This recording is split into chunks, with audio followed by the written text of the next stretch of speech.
I'm Leslie. I met Paul several years ago when he was going through the process of running for state rep.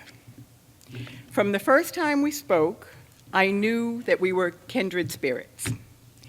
His beliefs and goals are aligned with my beliefs: equality, inclusion, and fair treatment for all. He listens to my ideas as an equal. He never has been disparaging to me. He recognized something in me that allowed me to serve a greater purpose, something that I wouldn't have done if I had never met him. During 2 mayoral campaigns, I've worked closely with Paul. Political campaigns are grueling, long hours, many ups and downs. It's not glamorous work. There are a lot of early mornings and late evenings, giving up weekends, hours stuffing envelopes, holding signs in the rain, and more.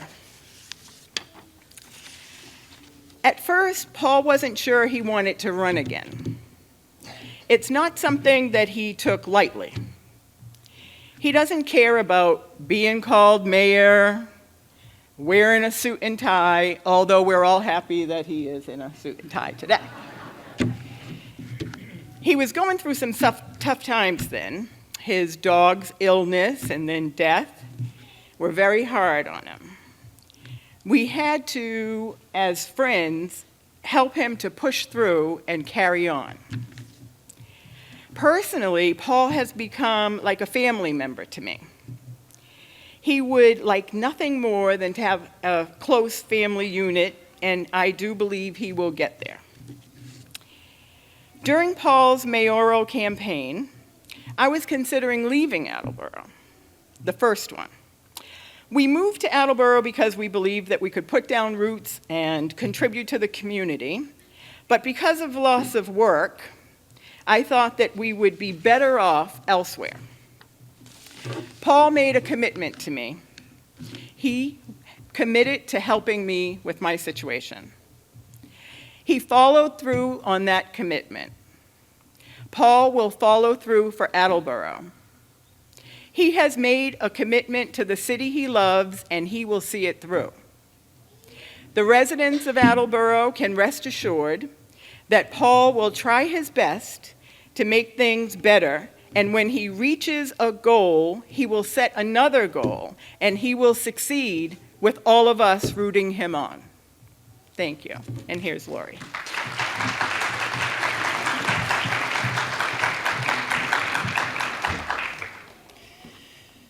In case you don't know me, my name is Laurie Sawyer, and I first met Paul when he was working as the Massachusetts Senate state representative. And I had a question about the state government, and his response was better, more thorough, and more helpful than I expected. He went above and beyond in answering my question, and I saw him do that time and again for other people that I referred to him.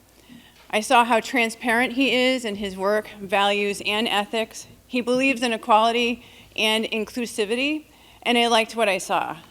I'm married, and we have a 13-year-old daughter, and we became involved in the city because of Paul Heroux. I'm the chair of the Council on Human Rights. My wife is on the school committee, and our daughter is on the Attleboro Youth Commission. Paul makes me feel like I matter, like my voice matters, like my family matters. During his first election for mayor, I was in the process of completing my bachelor's degree, and he allowed me to do the first interview with him on his upcoming announcement to run for mayor, to which I submitted as part of my writing course, in which I got an A. He acted as a mentor and helped me through the hardships of completing my education part-time, online, while working a full-time day job. He took me on as an intern during that first election and saw in me a potential for success. He made a huge impact when he named me and co-chair Leslie of the 2018 Inauguration Committee, and then again when he wrote me a reference letter for my promotion at work. Working on these 2 elections was hard, time-consuming, and frustrating, especially when it gets so negative. Paul's hard work makes it all worth it because he truly listens and takes our feedback, well, even when we don't totally agree with him. Paul doesn't act like a politician. He truly cares about people. When the harshness of politics and the loss of his beloved Murrah got to him, he needed a little friendly nudging to run again.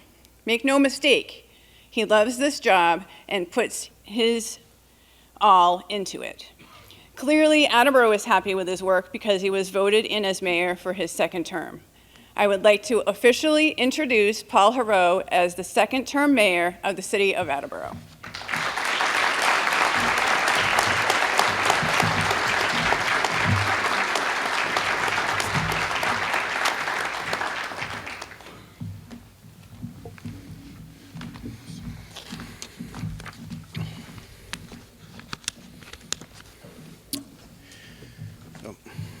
Good evening, friends, family, colleagues, and guests.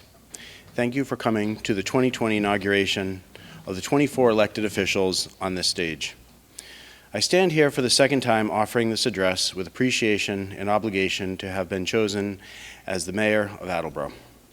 First, I would like to thank Kathy Ilkowitz, Allison Wood, Leslie Viega, and Laurie Sawyer for organizing this inauguration. Kathy and Allison are a pleasure to work with every day at City Hall, and without them, I would, quite frankly, be in a lot of trouble. Leslie and Laurie have been instrumental in my last two campaigns, and without them, I might not have been elected and then re-elected.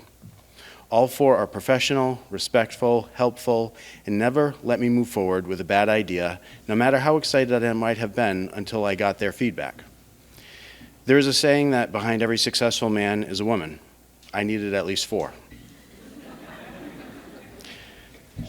I also offer thanks to the Attleboro War Veterans Council, the Police Honor Guard, and the Fire Honor Guard for their participation tonight, as well as the many others who have agreed to have a part in making this ceremony a success. Lastly, I offer thanks to all of you for being here this evening, supporting the people on this stage. Tonight is a moment of hope and opportunity. It is hopeful for the collaboration that is necessary to move our city forward, and it is an opportunity to make our community, and therefore state and country, a better place. Attleboro is a city of tremendous diversity. We have 44,000 people living here who come from generations of family that have been living in our city. We have families from all over the world. We have conservatives and liberals, and people who are apolitical. We have millionaires and people living in poverty, and actually about 20 people who are chronically homeless. Some people prefer to live in rural areas and others in the downtown. We have people who are 100 years old. Actually, the oldest person in the city is 106. And we have babies born today who will live 100 years, spanning 200 years of Attleboro's experience. We have 4 different faiths represented to deliver the benediction and dedication in this inaugural ceremony. The point is that we are a diverse community. The people on this stage reflect that diversity. We have people who have been in politics for many years, and some who are new. Some are originally from Attleboro, and others made Attleboro their home. We have elected men and women from all over the city of different ages and backgrounds, representing different religions, socioeconomic positions, and agendas. All of this is a good thing. We want diversity. We want to have different ideas come together, agreed on, disagreed on, added to, cut from, and ultimately voted on and implemented. In my first term, I presented many ideas to members of my administration. Some of these ideas were adopted as they were. Some were improved upon with their input from others. Some ideas were discarded once I heard the different points of view. That is how an administration is supposed to work. The City Council and school committees are also deliberative bodies who present, vet, and promote ideas to move forward. No one arm of our city government, the 4 constitutional officers, the City Council, and the school committee, has the authority to do everything. We must collaborate, and we do. We agree, we disagree, we fight, and through that process, we move Attleboro forward. Anyone who takes this job knows that there comes with it criticism. Some of it's fair and some of it's not. This is the most rewarding job I've ever had. I'm committed to serving no more than 3 terms. No matter if I serve 2 terms or 3, each day I get up, get dressed, and I go to work to do the best job I can to make our city a better place. I approach this job knowing that someday someone will succeed me. I hope to leave Attleboro a better place than I found it. And I hope the mayor after me makes Attleboro a better place than I leave it. It's my hope that our city continues to grow and become a great place to live and have a family where people are proud of their diverse community and responsive government. Politicians sometimes rightly are criticized for doing only what is going to get them elected through the next term. I've never been one to do what I think is going to get me elected or reelected. In fact, there are several convictions that I will not budge on no matter the electoral outcome. Staying true to one's convictions or serving the will of the people is essentially the split that an Irish member of Parliament and philosopher, Edmund Burke, identified in the 18th century. Elected officials are simultaneously delegates and trustees. The public delegates to the elected official what the public would like to see done on the public's behalf. But the elected official is also expected to be a trustee and is trusted to use his or her better judgment to serve the public.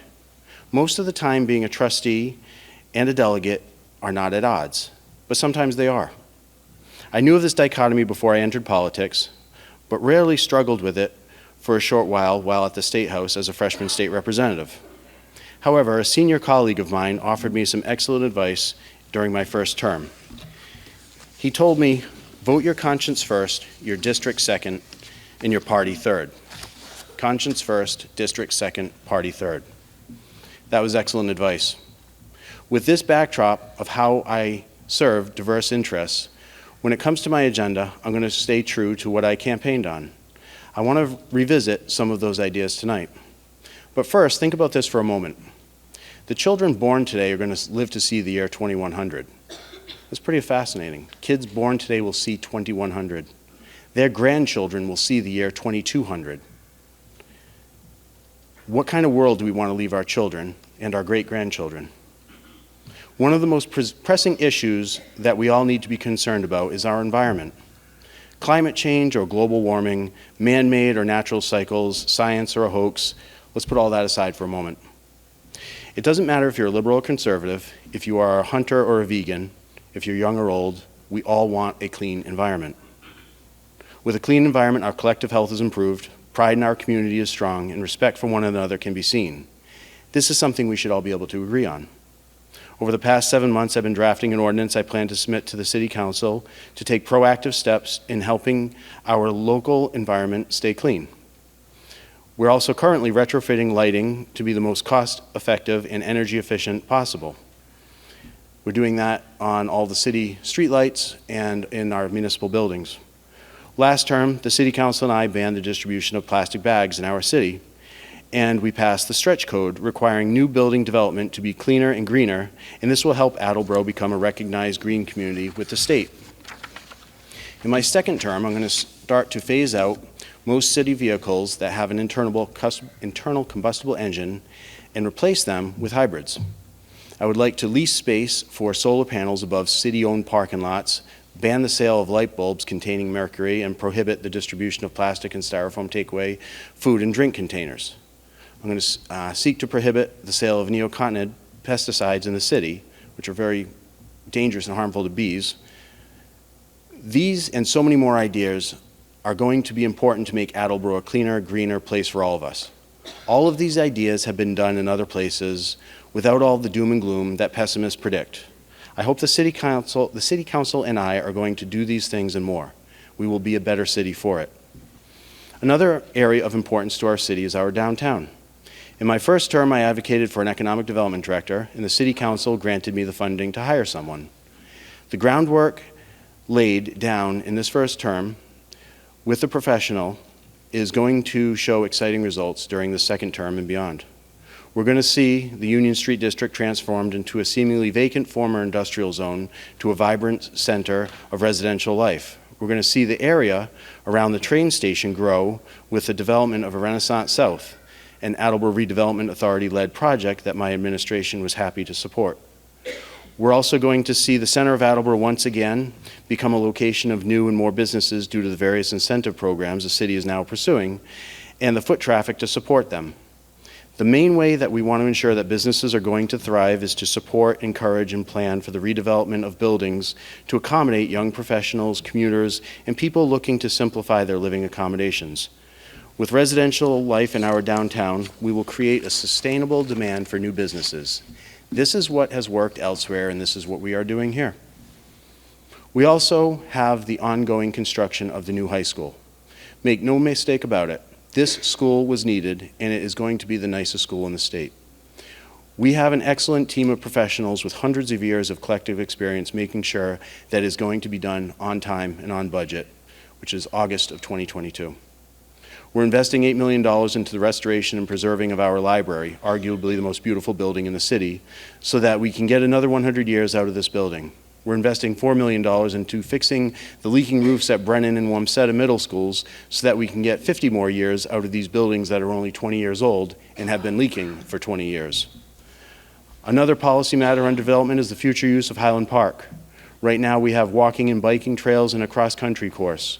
We recently had over 1,000 high school runners from all over the region participate in the first of what is going to be an annual cross-country invitational.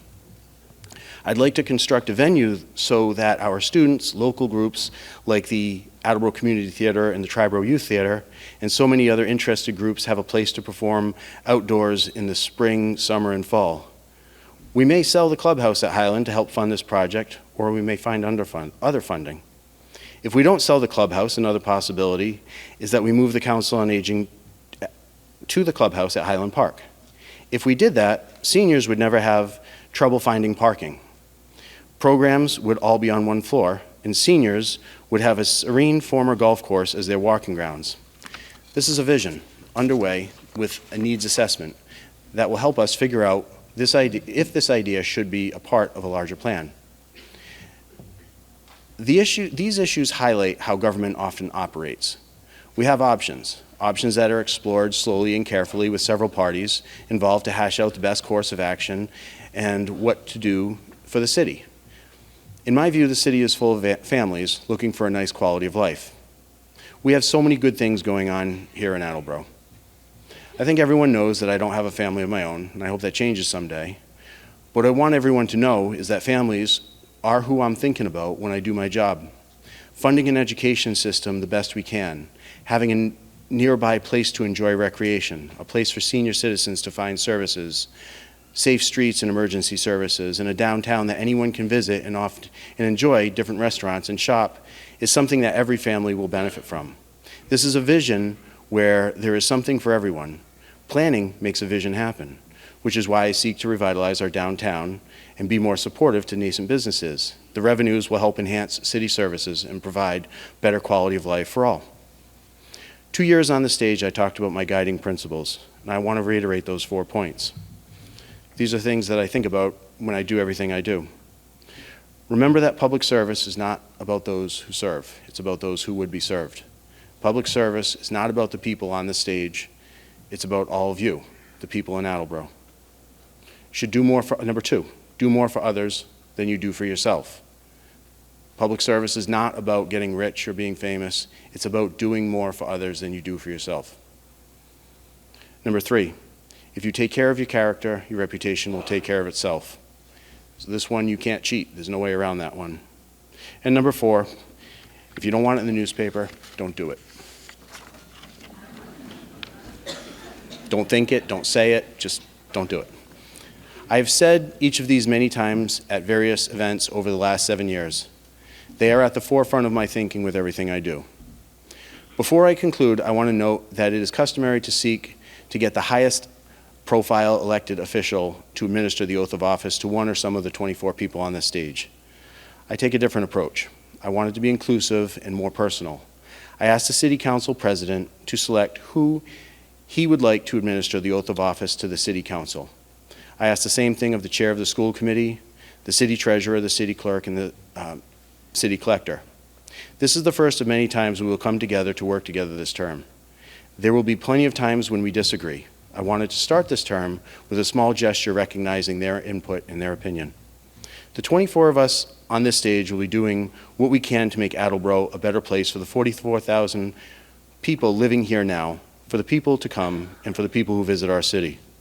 The 24 of us are going to agree, we are going to disagree, and we are going to fight to represent and serve our diverse community. But through this time-tested and proven way that democracies operate, we will make Attleboro a better place. For the next 2 years, please remember that if it is important to you, it's important to me. We are your government up here on this stage. City Hall is your hall. Attleboro is our home. Now it's time to get back to work, and I'm here for you if you need me. Thank you.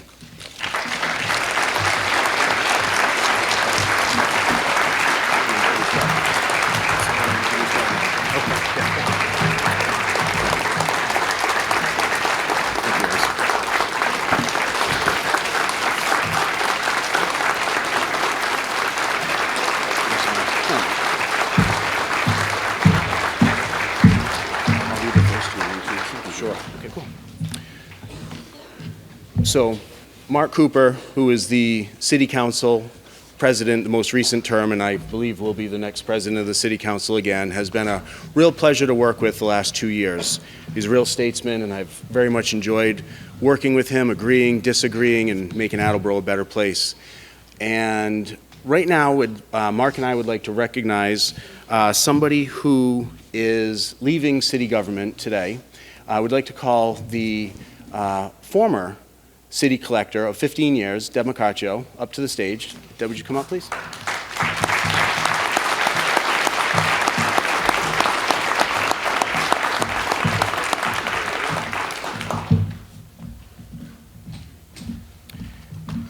Deb, in arriving tonight, wasn't planning on coming up here, and she's already in retirement gear.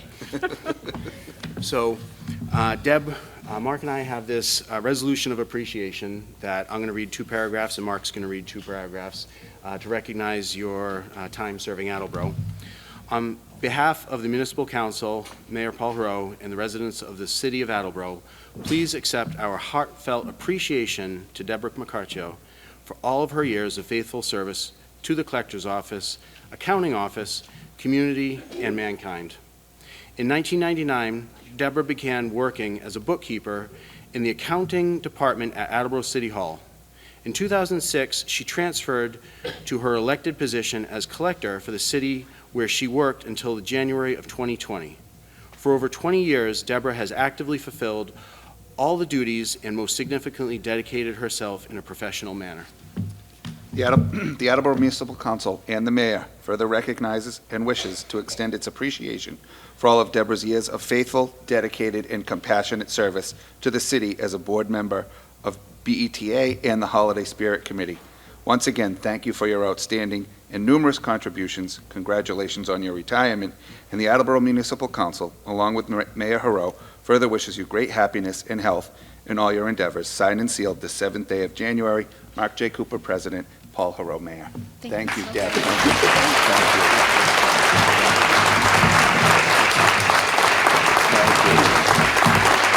Congratulations. Good luck.